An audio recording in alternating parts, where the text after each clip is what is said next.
பயம் ஏற்படுது அப்படின்னாலே அதுக்கு ரெண்டே காரணம் தாங்க.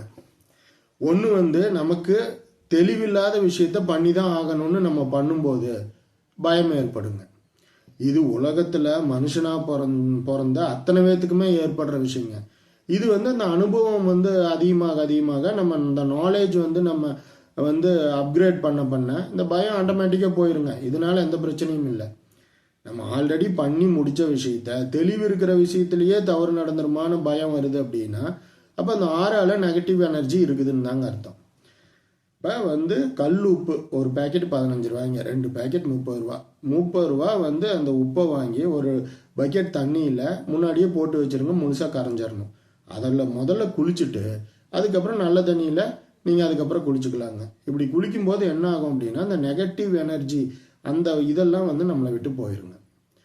அதுக்கப்புறம் நீங்கள் குளிச்சுட்டு வந்தோடனே உங்கள் இஷ்ட தெய்வத்தை நினச்சி வீட்லேயே உக்காந்து, இல்லை கடவுள் நம்பிக்கை இல்லைனாலும் இந்த பிரபஞ்சம் இயற்கை மேலே ஒரு நம்பிக்கை இருக்கும் இல்லைங்களா, அதை நினச்சி என்ன நடந்துரும் அது நடந்துடக்கூடாதுன்னு அந்த பயம் வருதோ அதுக்கு அப்படியே ஆப்போசிட்டாக பாசிட்டிவாக நடந்ததா நினச்சி காசா பணமாங்க உட்காந்து நம்ம நினைக்கிறோம், இது மாதிரி நடந்துருச்சு, அப்படியே மாறி நடக்குது, நம்ம எப்படி நடந்ததுன்னே தெரியல, சக்ஸஸ் பண்ணிட்டான் அப்படிங்கிற மாதிரி ஒரு 5 நிமிஷங்க மெடிடேஷன் 1 வாரம் பண்ணி பாருங்க. 100% ரிசல்ட் இருக்குது.